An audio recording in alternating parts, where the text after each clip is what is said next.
नमो नारायण ज्ञान संजीवनी के YouTube channel पर मैं वंदना शर्मा आप सभी का हार्दिक स्वागत करती हूँ। व्रत, त्योहार, उत्सव, पर्व, इनका नाम लेते ही कैसे चहक उठते हैं ना हम। और इतने सारे व्रत त्योहार हैं कि अगर आप चाहें भी तो हर रोज हर एक त्योहार को नहीं मना सकते। क्यों मनाते हैं हम ये सारे त्योहार और क्यों बार बार हम व्रत, त्योहार, पर्व और उत्सव अलग अलग नाम लेते हैं?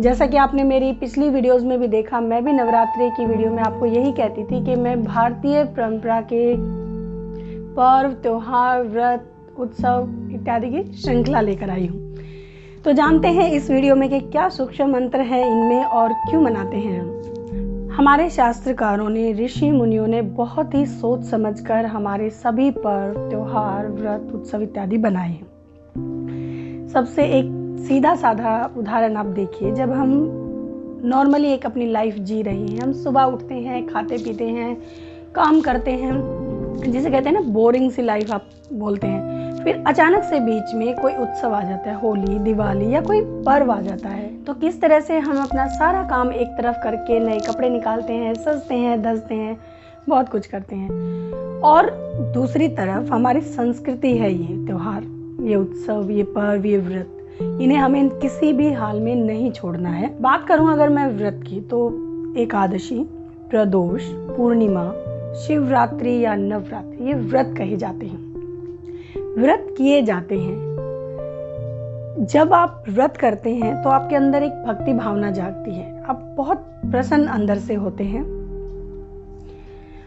व्रत का जीवन में बहुत महत्व है। जब हम आध्यात्म की तरफ पहला कदम बढ़ाते हैं तो सबसे पहले हमें व्रत करना सिखाया जाता है हमारी भारतीय संस्कृति में। और जो सही भी है कि रोजमर्रा के काम करते करते कैसे आसानी से हम भक्ति को प्राप्त कर सकते हैं, जरा इस पहलू पर आप नजर रखिए। मैं अपनी वीडियो में बताती थी कि सोमवार के व्रत में आप या किसी भी प्रकार का कोई व्रत है तो आप उस दिन दान पुण्य करिए, क्रोध मत कीजिए, असत्य भाषण मत कीजिए। जानते हैं क्यों?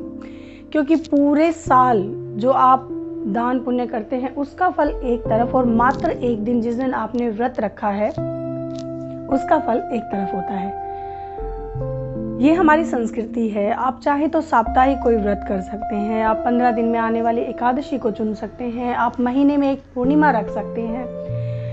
हमारी ये विडंबना है कि हमें अपनी संस्कृति को बताने के लिए विदेशों का एग्जाम्पल देना पड़ता है, क्योंकि कुछ लोग उन्हीं पर भरोसा करते हैं। तो ये भी जान लीजिए कि कुछ जापानी वैज्ञानिकों ने दावा किया कि अगर साल में 20 दिन निराहार व्यक्ति को रखा जाए तो उसमें कैंसर की संभावना न के बराबर होती है।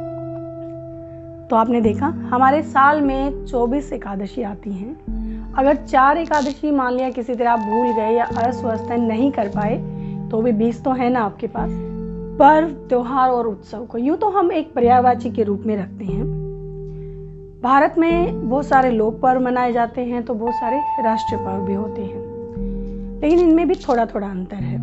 देखिए, जब घर में हम बात करते हैं कि भाई दूज का त्योहार आ गया, रक्षाबंधन का त्योहार आ गया, हम उसके पीछे पर्व नहीं लगाते हैं, क्योंकि जो त्योहार और उत्सव हैं उनका आयोजन होता है, मन राग, रंग और आनंद से भर जाता है जब उत्सव आते हैं, जैसे दीपावली, होली, शिव जयंती, स्वतंत्रता दिवस, गणतंत्र दिवस इत्यादि।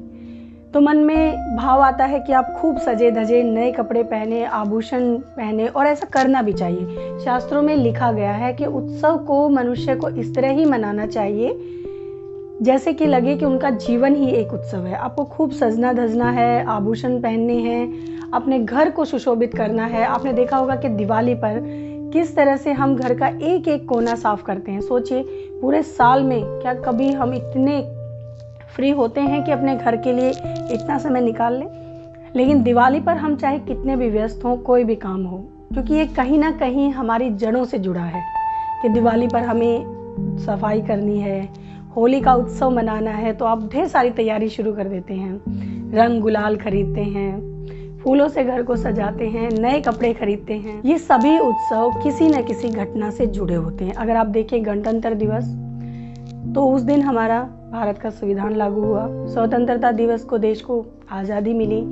दीपावली का त्यौहार जुड़ा है श्री राम जी के अयोध्या वापस आने पर। वहीं होली का उत्सव हम मनाते हैं कि कैसे अच्छाई की जीत हुई, और इसी तरह बहुत सारे उत्सव और त्यौहार हैं हमारे भारतीय परंपरा में जो हमें एक होने का संदेश भी देते हैं। हमारी सामाजिक और सांस्कृतिक एकता को ये सभी त्यौहार और उत्सव बनाए रखते हैं। जब दिवाली होती है तो आप एक दूसरे से गले मिलते हैं, एक दूसरे को शुभकामनाएं देते हैं। पूरा साल आपको समय मिले ना मिले, लेकिन आपका मन प्रसन्न हो जाता है एक एक व्यक्ति से मिलकर। तो कैसे वो एक रूपता जो जीवन में चली आ रही थी उसको पल में खत्म कर देती हैं ये सारे उत्सव और त्यौहार। इसी तरह हम पर्व मनाते हैं। पर्व जितने भी आपके, जैसे आप रामनवमी मनाते हैं, आप कृष्ण अष्टमी मनाते हैं, सभी महापुरुषों की जयंती मनाते हैं, वो सब पर्व कहलाते हैं। क्यों मनाए जाते हैं ये? क्योंकि इनके पीछे आस्था तो जुड़ी ही होती है, साथ ही ये बहुत ही आदिकाल से चले आ रहे हैं। जब आप घर में रामनवमी मनाएंगे तो आप छोटे छोटे बच्चों को उसका मतलब बताएंगे कि आज राम जी का जन्म हुआ था, राम जी कौन थे। वहीं आप कृष्ण जन्माष्टमी पर जब बाल गोपाल को सजाते हैं, पूजन करते हैं, तो छोटे बड़े सब उसमें शामिल होते हैं। और अनेक महापुरुषों की जयंती अगर घर में मनाई जाती है, उनको याद किया जाता है, तो बच्चे उन महापुरुषों के गुण सीखते हैं, उनसे प्रेरणा लेते हैं। न सिर्फ बच्चे बल्कि बड़े भी। तो बिना कहे, बिना सोचे समझे, कुछ एक्स्ट्रा किए बिना आप अपनी अगली पीढ़ी को अपने संस्कार यूं ही देते चले जा रहे हैं मौखिक रूप से।